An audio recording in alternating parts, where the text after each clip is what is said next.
Minutes book లో రాస్తారు అక్కడ అంతా కూడా. అట్లాగే వీళ్ళ మినిట్స్ బుక్ ని అతను రిలీజ్ చేశాడు. ఆ మినిట్స్ బుక్ లో 10 మంది ఉంటే 10 మందిలో 3 నక్సలిజం కొనసాగాలన్నారు, 7 వద్దన్నారు. మనం జనజీవన్ స్రవంతిలో కలిసిపోవడం బెటర్, మనం కోరుకున్న లక్ష్యం నెరవేరే. వీళ్ళు ఇదివరకు ఏమనేవాళ్ళు, ఉచిత ఇళ్ళు కావాలి పేదలకి, బ్రతకడానికి అవకాశం కావాలి, ఉపాధి అవకాశాలు కావాలి. ఇవాళ ఉపాధి ప్రభుత్వం ఇస్తానంటే రావడానికి మనుషులు దొరికి సావట్లేదే. అట్లాగే ఉచిత ఇళ్ళు ప్రభుత్వం ఇస్తోంది కదా, సంక్షేమం. వీళ్ళు చెప్పే సంక్షేమం ఉచిత ఇల్లు ఇస్తోంది కదా ప్రభుత్వం, తీసుకోవడానికి మనుషులు దొరకట్లే ఇక్కడ.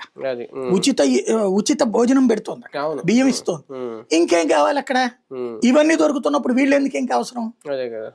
వీళ్ళ ఉద్యమాలు అయ్యే కదా లక్ష్యం. కమ్యూనిస్టు లక్ష్యం ఏంటి? తిండి బట్ట వస్తాయి. అది ఆల్రెడీ పేదవాడు అందుకుంటున్నాడే, ఇంకా పైగా డబ్బులు ఎక్కువ మందు తాగుతున్నాడే.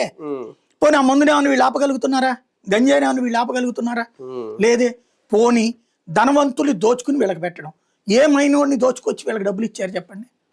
ఏ మైనోడిని చంపేసేసి ఆ మైనింగ్ చేయనీయకుండా ఆపారు వీళ్ళు ఏజెన్సీ ప్రాంతాల్లో?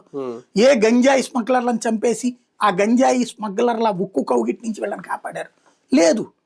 కాబట్టి అసాంఘిక శక్తులతో ఎప్పుడైతే మావోయిస్టులు ప్రేక్షక పాత్రను పోషించారు మైనింగ్ ఎక్కడ, లేదా వాళ్ళ దగ్గర డబ్బులు తీసుకుని ఉంటారు. లేకపోతే ఇప్పుడు అతను చంపారంటే ఏంటి, ఆ తర్వాత ఎంత డబ్బులు తినేసి ఉంటారు వాళ్ళు. దాంతో పాటు ఈ గంజాయి కళ్ళెదురుగుండా పండిస్తుంటే వాళ్ళు కూర్చుని కబుర్లు చెప్పుకుంటుంటే మావోయిస్టులు వాళ్ళు, అప్పుడు ఏం గ్రహిస్తాడు గిరిజన యువకుడు? గ్రహించారు వాళ్ళు.